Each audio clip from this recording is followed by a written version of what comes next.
At birth, there was a lack of oxygen, and it was quite a bit of a surprise to us then. He was a premature baby as well. Premature baby, yes. He was born with hydrocephalus, with the swelling on the water in the brain.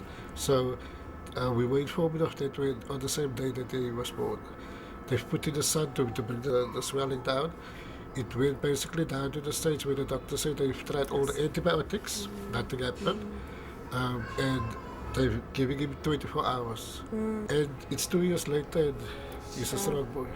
Okay. You can imagine what it's like if they send you home with a child with a small bottle of morphine. You see, so yeah, that was quite difficult. That was a difficult Yeah, time. that was difficult.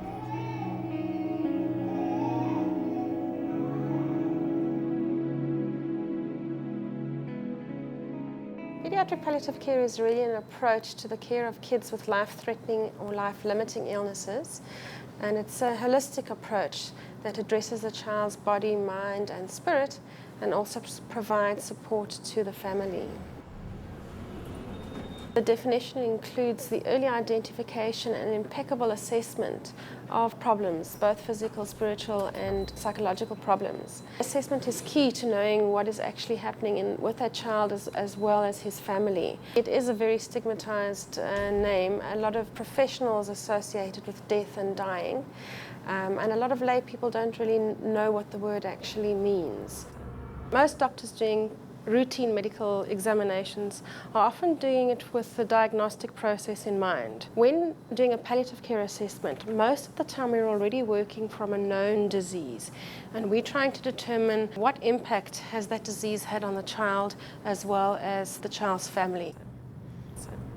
The most significant difference, I think, in examining children compared to adults is that you actually have to be quite adaptable. But I'm going to start by demonstrating how to examine a non-verbal child. What I will start with is basically just taking the child's file, browsing through it, having a look at what the list of diagnoses and clinical problems are, and just get a general impression of the child's current condition and medication that the child is receiving, so that before I even approach the child or the father, I have a good idea of what is actually happening.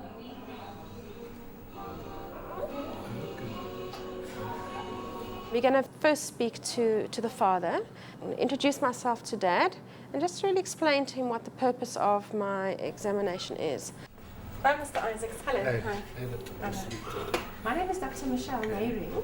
I always find this is a proper way to do things, because then the dad knows exactly what the goal of your intervention is. And also it is proper that one gets consent from a family member or a parent before examining their child. So I'll usually go and take the father away to a private space where you can actually talk to him one-on-one. I also do a little bit of a psychosocial assessment in terms of the family system. Find out where are they living, what are their home circumstances like, and then also a little bit more about the psychological impact on the family. The caregiver has a valuable role to play. I'm there for 10 minutes doing an examination. The father or the nurse is actually there for much more time. So I'll often include some assessment from the father's point of view, sometimes also comparing one day to the next, which really gives you a much better impression than a once-off assessment. Another important part of the assessment is actually just speaking to the primary treating doctor. So once we've done all of that, we turn our attention to the examination of the child. Just wanted to ask you about whether you think he can hear and see. Because sometimes. So generally speaking, I would start with just observing the child without touching him at all.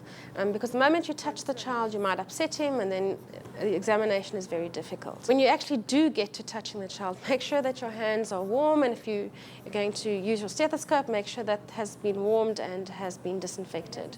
In some instances, it's actually better to examine the child on the lap of the parent. These things are definitely sore, huh? Oh, baby. Try and establish some form of rapport with the child, either through the tone of your voice or through tickling or doing something that actually distracts the child. The first thing that I usually do when I start to examine the child is just to get a general impression of the child's overall standard of health.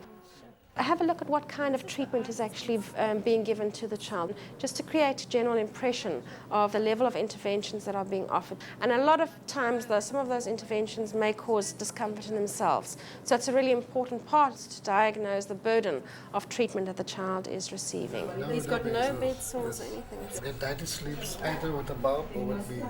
Then with any medical assessment, one usually has a look at your vital signs.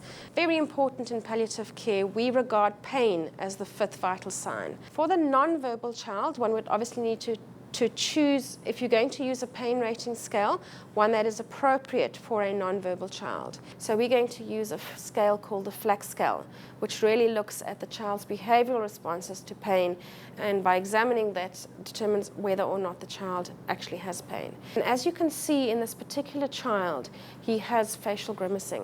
If you move down his body and have a look at what he's doing with his limbs, you'll notice that the fists are very tight, and you can see he's doing similar things with his legs. If you have a look at the child's activity, you can see that he's actually lying quite still. The child has learnt that if he stays still, he's actually less likely to experience pain. Okay. And you can hear that he's crying intermittently, but you can observe that the dad, through gentle stroking, is actually able to console him.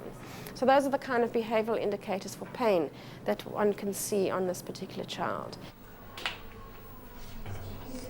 Right, once I've basically done a thorough pain assessment, I'm going to look for evidence of signs and symptoms other than pain. Has this child been having significant vomiting? Is there evidence of chronic diarrhea? After doing that, I'm going to do the rest of the general examination as most other doctors would, listening to his heart, counting his respiratory rate, listening to his chest, firstly on the front, moving down to the abdomen, moving down to his nappy area, and finishing off with his legs. But you can see it's a bit painful if you do that. After doing that, I'll turn him over, and I always leave this to the end, particularly in a child with a very big head like this, because it is quite uncomfortable for these kids to be moved. Listen to his chest at the back, just examine his spine, looking at his buttocks, and then moving back to and down to his feet, completing my examination. After that, we'll bring out the scary tools of the trade and do the things that kids hate the most, looking in his eyes, examining his reflexes, and looking into his ears. And as you can see in this exam of the child, one isn't necessarily able to actually do a complete examination systematically of each system. One has to often have more of a regional approach so that you actually do not disturb the child and have to move him frequently.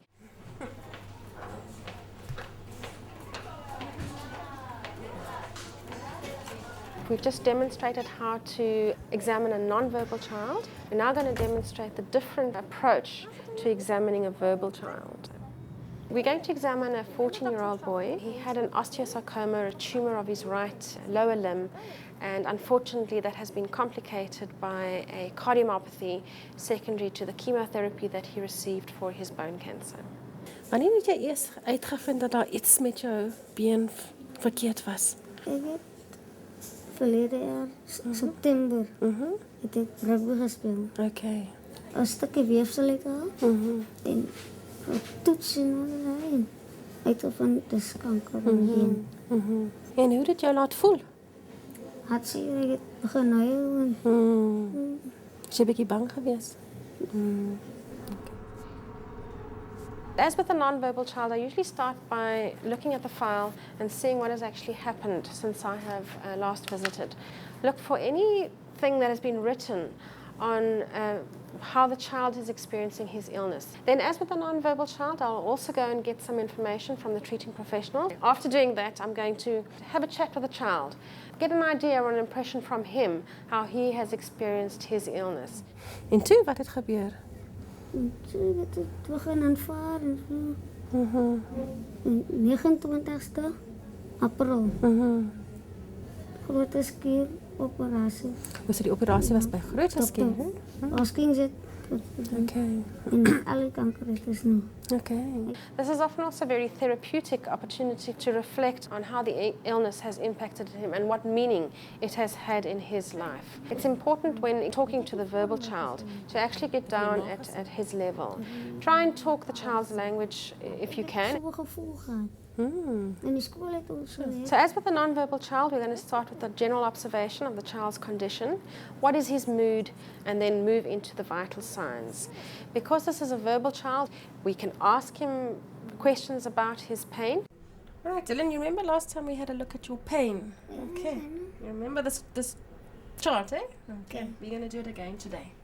But we can also, particularly in this case, because this child has multiple sources of pain, use a very useful tool called the Eland Body Scale that basically enables you to look at multiple sources of pain and to evaluate them individually.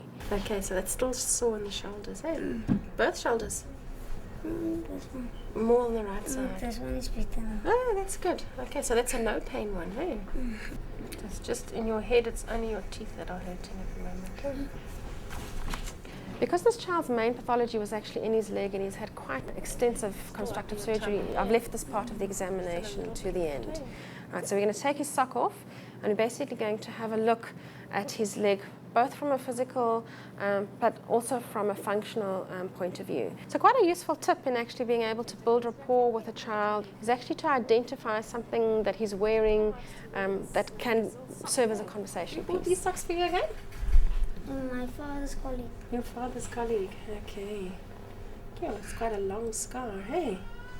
So in this particular child, he had Brazil socks on. So I'm going to use that as a way to actually talk to this child and get into the threatening part about his leg in a more non-threatening way. Examine the tissue, see if there are any sources of pain or discomfort, and then we're actually going to get an impression of what he's actually able to do since the surgery. So I'm going to ask him to do various motions. Okay. Can you show us what exercises you do with this leg? So you lie back, move it out, move it in. Does that hurt? No? Okay. And up and down. Can you do that up and down? Is that the difficult part, eh? Yeah, but An important thing to remember when examining the verbal cooperative child is that often mood has an impact on one's ability to function. So often what I will do is actually repeat my examination. Do you want to show us all your exercises again? Eh? Yeah. Sure. You're doing very well now, actually, eh? Sure. Excellent. Well done. Okay, and out.